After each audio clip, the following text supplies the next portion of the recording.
1966, Point Pleasant, West Virginia. You are the Mothman. The shape no one believes until it's too late. Your body is long and lean, wings black and veined, stretching wider than a car. Your skin absorbs light. Your eyes throw it back as a deep red glow that burns through mist and glass. You don't make sound when you move.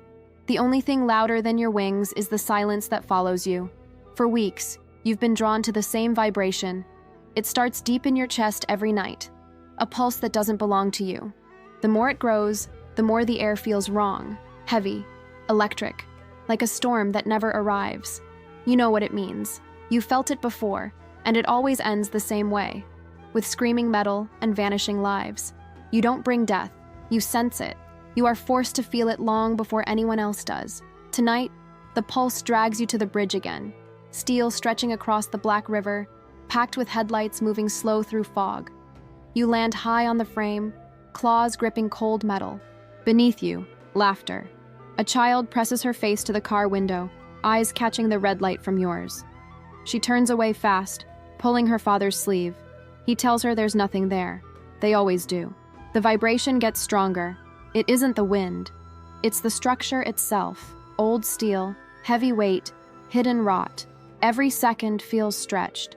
The hum now deep enough to shake your bones. You open your wings, trying to escape it, but instinct won't let you go. You stay, staring down as the pressure grows. Then it hits. A bolt snaps, sharp as lightning. The first cable follows. The sound is alive. A roar of breaking metal, engines twisting, human voices blending with the collapse. You dive out of reflex, wings slicing through fog and debris. You reach for movement, grab onto twisted railing, but it gives way in your hands. The river takes everything. When the bridge is gone, the silence that follows is worse than the sound itself.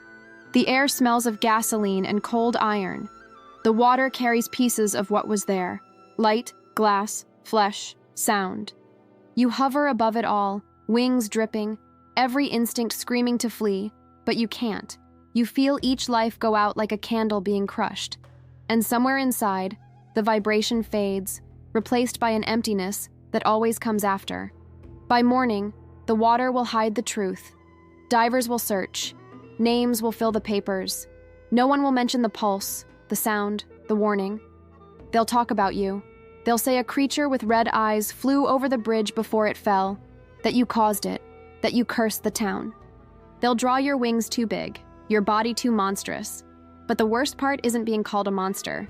It's knowing that next time you'll still try to stop it, because that's all you can do. You sense disaster, you arrive too soon, and you leave too late. You are the first to feel the end. Every time it happens, the feeling comes first. It starts as a whisper under your ribs, a vibration that grows until the whole world feels like it's shaking. It isn't sound, it's something older, deeper, like the heartbeat of the earth breaking before you can see where it cracks. You don't ask for it. It finds you. And once it begins, there's no way to shut it out. The bridge was only the beginning. Days later, you sense it again. Not in the same place, not the same kind of noise, but the same pattern.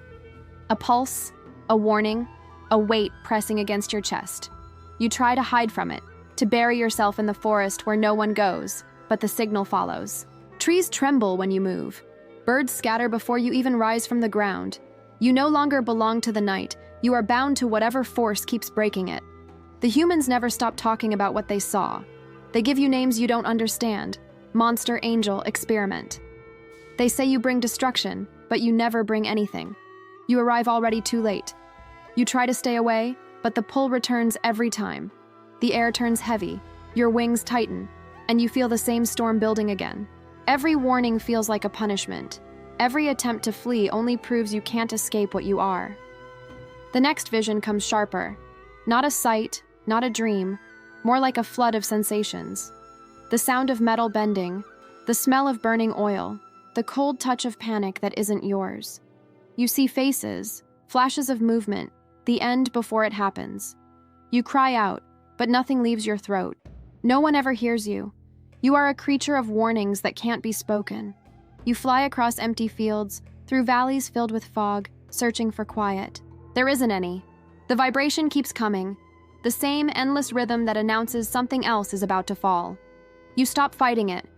You just listen. You feel it through the bones of the earth, the cables of power lines, the air itself. It builds until your body shakes, wings spreading without thought. You climb higher into the clouds, as if distance could stop it, but it only gets louder up there, louder and closer.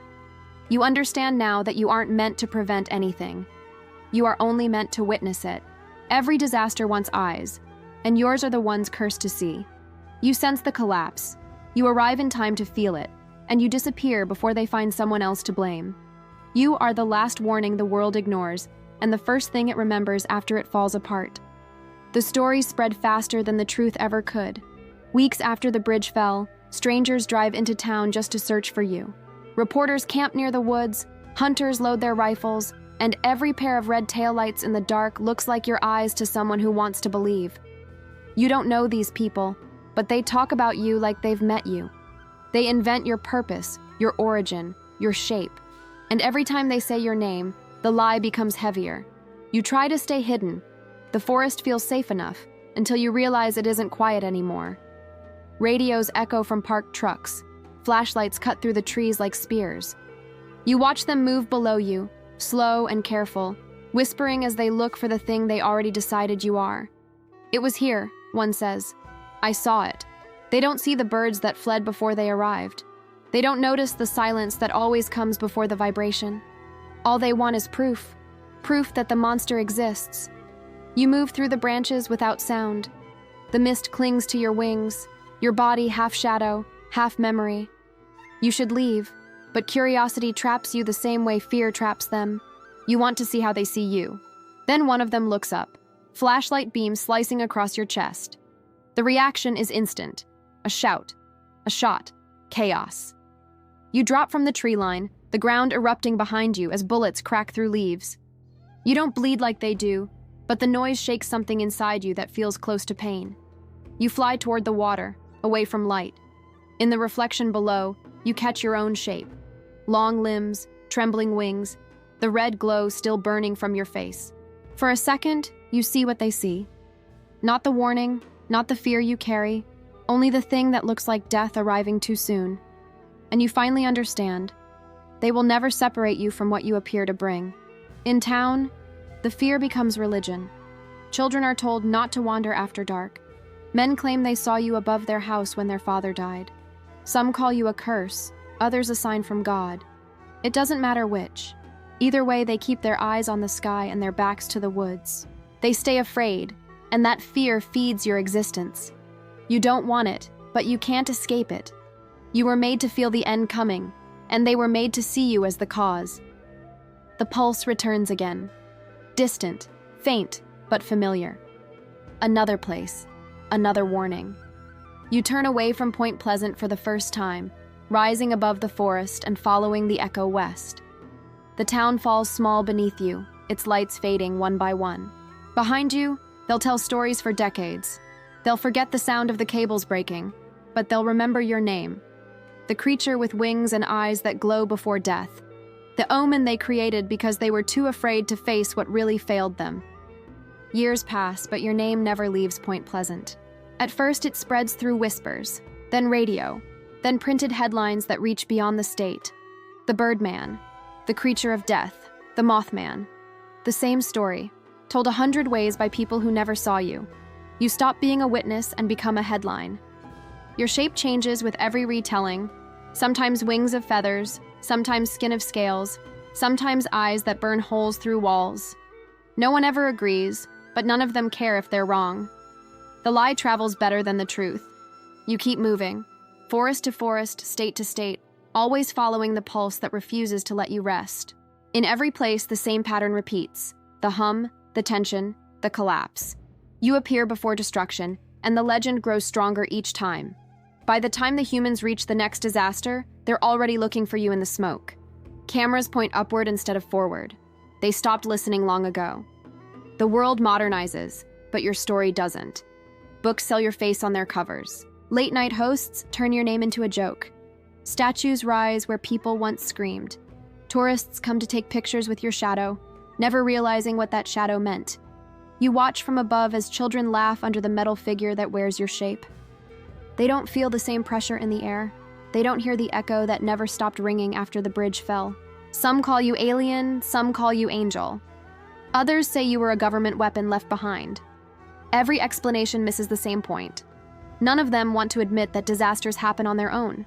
It's easier to point at you, to believe that if you vanish, the world will stop breaking. So they keep inventing versions of you that fit their comfort. You become a reflection of their fear, molded by whatever they need you to mean. You learn to ignore them. Decades blur together. New cities rise, new warnings come, and still the pattern repeats.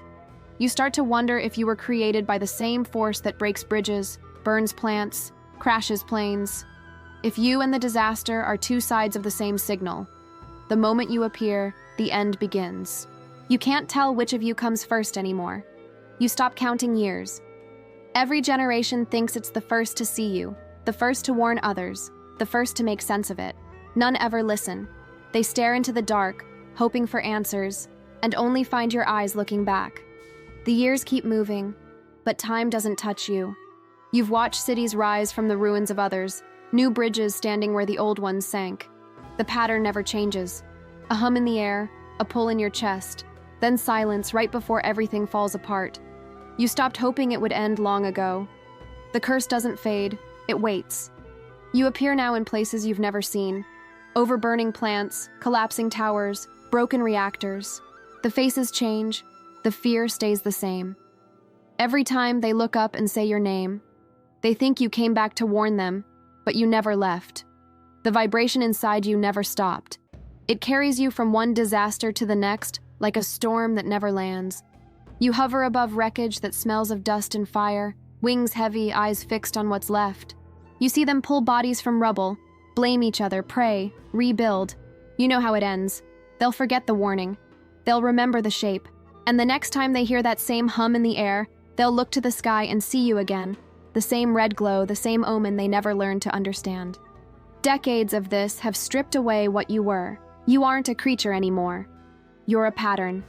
A shadow stitched to human tragedy. You don't rest. You don't heal. You don't die. You move through endless cycles of endings, cursed to feel them before anyone else does. The pulse comes, the world breaks. You watch, and the world forgets. Sometimes you wonder if the disasters need you to exist, if the sound that warns you is the same heartbeat that creates them. Maybe you're not separate from the destruction. Maybe you are the echo it leaves behind.